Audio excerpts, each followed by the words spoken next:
Hey guys, Eric with Stochastic, back with another one of our marketing strategy videos. And today I want to talk about a term I think the industry should adopt, which is repeat customer value. I believe we spend an awful lot of time in this industry talking about long-term customer value, and I don't think long-term customer value, which is measured in years and decades, should be the term we're most concerned about.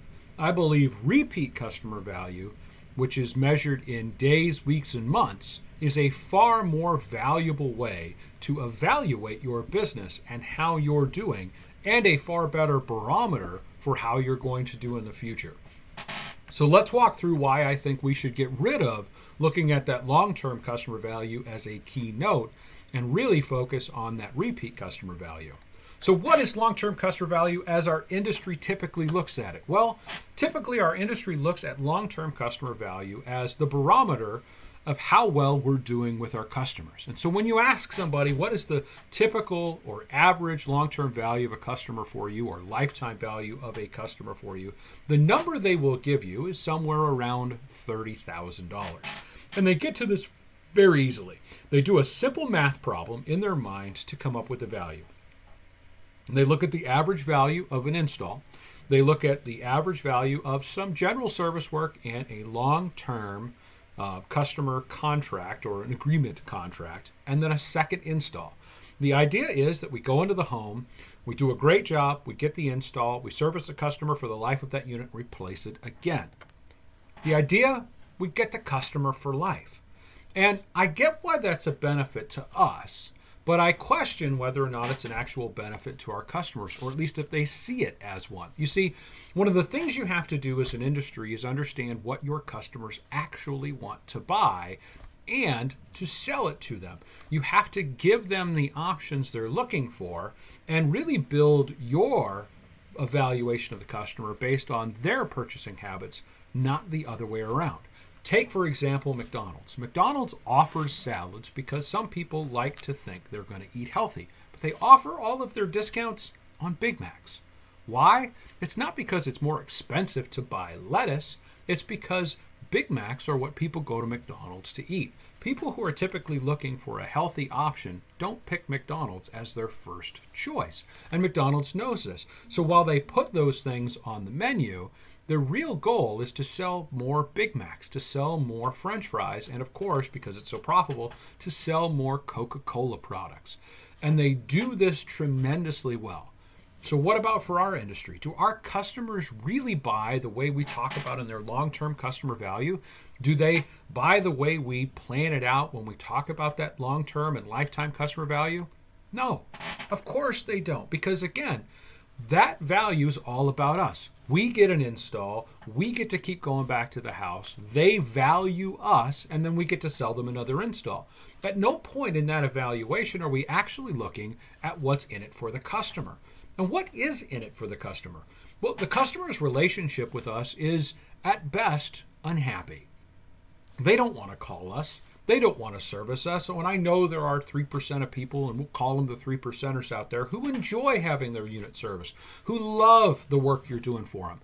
The vast majority of people call us when they have a problem, and we're not displacing someone who was servicing the unit before you got there. We're just simply the person they called because they had a problem. There was no one servicing the unit before you got there. And after you're gone, their hope is they won't have to see anybody from our industry for a very long time. Why is that? Because no one likes spending money on air conditioning and heating. So how do customers actually spend their money? Well, it's real simple. And here's the alpha chart. We're taking a look here at how customers have spent that money, and we're looking at a little over $1 billion in transaction, or in a little over $1 billion in sales here. We're looking at about 2,198,000 transactions over nearly 400,000 households. So we're not looking at a small sample size here. This is a very large picture of how our customers actually buy. This is where we get to my idea of repeat customers. You see, when we're talking about long-term customer value, we're measuring in years and decades. I think the problem with that is that really, after the beginning of the alpha chart, once you get out past the first year, and especially after the third year, there's not a lot of money for a contractor to get out of those homes. And because it is such a small percentage, right around 23% over the course of the rest of that customer's lifetime, right? We're talking multiple years. It looks to me that most contractors actually lose money on those people and they don't find those replacements in homes. Whereas with repeat customers, we're not measuring in years and decades. We're measuring in days, weeks, and months on the books. Let's take a look at what I mean by repeat customers. When I'm talking about repeat customers, we start again at day zero. Notice the percentage of sales that come from that first day that you know that you are in the consumer's home and generate an invoice. That's 25% of all the sales. And this is where most people stop their evaluation of new customers. They say 25% of the sales happen on the first day, so 75% of your sales come from your long-term customers. They never take the time to look at how that breaks out over the next few days, weeks, months, or years. If we just fast forward to the end of the first 30 days, we see that the sales dollars there nearly doubled. So we're now at 50% roughly of the customer's lifetime value has happened in the first 30 days. At no other point in the customer's life will we see a jump this big again. And so if we say the long-term value of the customer and we start looking at years and years and years, we're discounting how much activity actually happens right up front. And this is where my argument for looking at as repeat customers becomes so valuable. Because if we just fast forward even to the end of the first 36 months, we find that 77%, we're at nearly 80% of the customer's lifetime value has now been expressed. And so, again, we're not talking about years, we're not talking about decades, we're talking about months in time. By the time you get 36 months out, most of the revenue you will ever get from that customer has already happened. And the reason for this is simple. The attrition rate amongst our customers is exceedingly high, roughly 50% every time we walk into a household. Yes, there are some people who will hang on for decades, but the vast majority of people have a problem, and once that pain is gone, once we have fixed that problem, they have no desire to see us again. And the chances of us getting back into that household are exceedingly low unless they have another problem. We can't do it on charisma alone because, again, we didn't displace somebody who was servicing their unit every 6 months. We came in and fixed a problem they had at the time and tried to implement an opportunity to service their unit every 6 months. Not by their desire, but by ours. We can see that more clearly in this alpha chart. Look at the number of households that existed on day zero, 372,198. By the time we get to year 2, you're down to just 106,976 households that are still active. When we get out here to year 10, we're down to 16,737 of that original 372,198 households.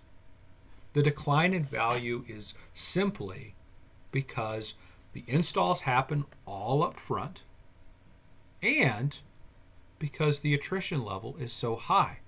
We sell customers that are in the 10th year at about the same rate as we sell customers on their 4th year. It's about 1 in 20 houses you go to. However, at that 10th year on the books, there's just not very many of them left. So how many customers then do we get to sell 2 units to? Well, I'm going to put together a video for that for next time. But when we're looking at this alpha chart, the real thing you want to take away from it is that it's that first 36-month period, and specifically the first 30 days, that are the key important time in your customer's life. And your focus in that time should be to make them feel like they've been your customer forever, because it might be your only chance to get that install, to get that high dollar repair, because the likelihood is that you've only got a 50-50 chance to get back in that house ever again. So if you're waiting to pounce on the opportunity in year 4, 5, 7, 10, 12, 15, your chances are pretty low. Hey guys, I appreciate you taking the time to watch this video. Please shoot me an email, give me a call, send me some feedback. Tell me what you'd like us to take a look at and dig more into. Tell me what you think about my comments today and this idea of repeat customers being more valuable than your long-term customers. Shoot me an email, give me a call. If you'd like to see some of our other videos talking about the alpha chart, talking about long-term customer value, talking about how to sell when you're in a home, you can check those out at our website, stochasticmkt.com. And other than that, I'll say thanks for watching and talk to you soon.